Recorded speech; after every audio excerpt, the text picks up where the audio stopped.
Hi, I'm coming back to you with the part 2 to the introduction to your astrology birth chart. I wanted to keep explaining to you how to interpret your birth chart. So, next thing that we can see in the chart is that there are numbers next to the planets. For example, next to the moon, we can see the number 24 and 2. It means 24 degrees and 2 minutes. And what does that mean? Basically, every astrology sign in our chart has 30 degrees. The entire circle, as we learned in geometry, has 360 degrees. We have 12 different astrology signs, so 30 times 12 equals 360. And each sign has an equal size in the circle, and all of them are composed of 30 degrees. So this means the moon is in 24 degrees 2 minutes of Virgo. We can see 0 degrees of Virgo is here, this line, and the last degree point is 29 degrees, and the moon is located here towards the end, 24 degrees and 2 minutes.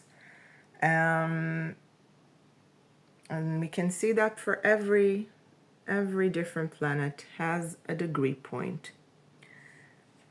And it matters. It matters for several reasons. Number one is that the different degree points are roughly divided into 3 groups.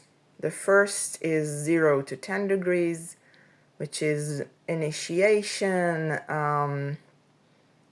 just starting out something with this sign, with this energy. The second is 10 to 20 degrees, which is learning, kind of improving, working on it, like diving more deeply into this energy, deeper into the water. And the last group is the 20 degrees to 29 degrees group, which is mastery and completion. So it matters what degree points the planet is in. It can give us another layer of information about our journey with that energy throughout this lifetime. Second reason why it matters is that the planets are interacting with each other. They're interacting with each other. They're also interacting with the transiting planets, which are the planets in present time, the alignment of the planets currently in the heavens as we speak. And so the planets in our birth chart interact with the transiting planets, and they also interact with each other. As you can see, those lines, those complicated lines, like what the F does that mean? It represents the interaction between the planets. And planets need to be close to each other in degree point in order to interact with each other. The width of this orb, and what I learned is that it's 8 degrees, meaning if I have my moon in Virgo, 24 degrees. Okay, and we can see this blue line that goes to Mars in 23 degrees 31 minutes of Taurus. Yeah, they're let's say 1 degree apart. They can be up to 8 degrees apart for them to interact with each other. And this, if they're further away from each other, even if the moon is in Virgo and Mars is in Taurus, let's say, for example, if Mars was in 1 degree of Taurus and the moon is in 24 degrees of Virgo, even though they're still both of them are in earth signs, and earth signs, or all the signs of the different elements, if it's the same element, and let's say, for example, in this example, we're talking about earth element, both Virgo and Taurus are belong to the earth element group, they're supportive of each other. The different signs in the same element are supportive of each other. So Virgo is supportive of Taurus, vice versa. But if the orb is wider than 8 degrees, then this support is it's not so strong. We don't really consider it as if it exists even. Okay? Because the degree point matters. So in this case, there is definitely support. We call it a trine from Mars, 23 degrees, 31 minutes of Taurus, to the moon, 24 degrees, 2 minutes of Virgo. We also can see a trine between the moon and Uranus, 26 degrees, 10 minutes of Taurus. So I hope that makes sense. I know it can sound a bit complicated, but with time and practice, I can understand it better. And we also have different aspects. As you can see, we have lines in different colors. We have here in this chart, we have blue lines and red lines. And I will explain later what it means. But I want to say something else about the degree point. There's another thing that's called the Sabian symbols, and that is something that a person received through channeling. I don't remember the name of that person, but he received through channeling a meaning for each and every degree point of all the different astrology signs. And then he received in channeling an image for every degree point, and an interpretation, and it symbolizes something about the energy of that specific degree point in the specific sign, and can add another layer of complexity to our journey with that specific degree point. I give myself as an example. My sun and my Mars are in 13 degrees of Gemini. So I looked up what is the Sabian symbol for that degree point in Gemini. And it was surprisingly meaningful to me. I am not an expert regarding the Sabian symbols. I just went over it kind of briefly, superficially. But it's something interesting to dive into if you want to, and the information is available online. So you can just look up what is relevant to you about your sun, your moon, your ascendant, other locations in your chart. But the sun, the moon, and the ascendant are the key components for our energy in this lifetime. So that's also quite interesting. And the last thing I want to dive into is to complete the explanation about the different lines or aspects between the different planets.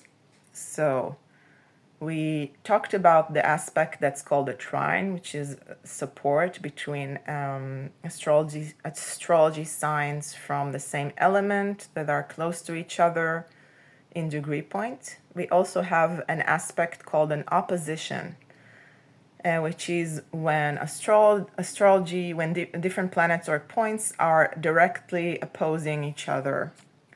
For example, we can see this Venus in 29 degrees 53 minutes of Cancer, which we will round up to 0 degrees of Leo in that case, opposing Pluto in 1 degree 8 minutes. I think it's 8.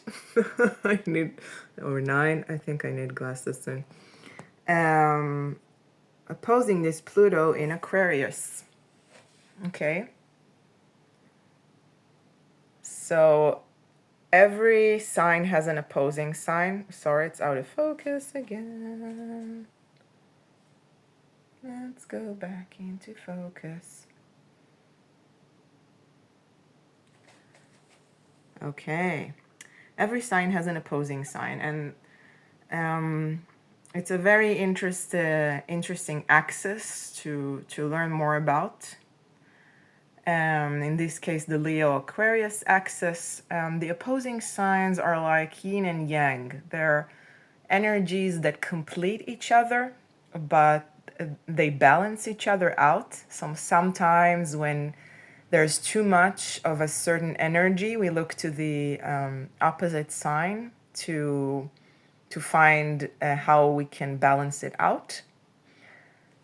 But there can be tension between them because they are different energies. And they need to talk things out and reach a compromise or a balance. So in this case, you have the Leo Aquarius opposition or axis, and if Leo is about the ego, about what makes me feel good, about being in the spotlight, Aquarius brings us back to what's good for the community, what's in the best interest of the tribe, where are we headed as a society. And it's not just about the ego. And there can be, it's not that one is good and one is bad. There can be too much of Aquarius energy, and then we need some healthy ego to balance it out. And there can be too much Leo energy, and we need the Aquarius energy, the perspective of the community, to balance it out. So it's very interesting to research all the different axes, how do you say it in English? For example, we have also the Cancer-Capricorn axis, the Gemini-Sagittarius axis, and so on and so forth. So it's very interesting because those signs they're in conversation with each other all the time. And if these are energies that are alive in our chart, it can be a really deep dive into what we're going through on a soul level, emotional level. Sometimes we have a lot of energy in both signs, both like two opposing signs. And that can create tension in our lives and feels like we're being pulled in two different directions. And it's a very interesting way to a different and very interesting perspective on that, and can shed a lot of light on what we're experiencing. The last aspect I want to talk about is a square, which let's find an example in this chart. Okay, you can see this line between Jupiter in 10 degrees of Gemini to Saturn in 19 degrees of Pisces. You can see this red line. It represents a square. Gemini and Pisces both are, that's a little bit wider orb than 8 degrees. But in this chart, they did put a line of a square there. So let's assume that it's an orb of 8 degrees. I guess it's also different approaches to the width of the orb. I think it's not an accurate science, but I learned 8 degrees, so that's what I'm going with. Gemini and Pisces are both mutable signs. Mutable means flexible, changing, needs change and diversity, have a more flexible attitude and mind. But the mutable signs can disagree with each other, even though they share this quality. They cannot see eye to eye on certain things. Gemini energy can not see eye to eye with Pisces on a lot of things. Pisces calls us to rest, to come back to ourselves, to be more introverted, to take some quiet time alone for self-reflection, to connect with our imagination, with our fantasy world, with higher realms. Gemini is very social, is very outgoing, wants to talk, he wants to meet new people, he wants to do things, wants to... Gemini is even the multitasker. Yes, it's a very fast, go, go, go kind of energy. And they are in disagreement with each other. And usually when there's a square, someone has to surrender, so to speak. And it's a question who and when. It depends on the planet in question, or the planets in question, the situation.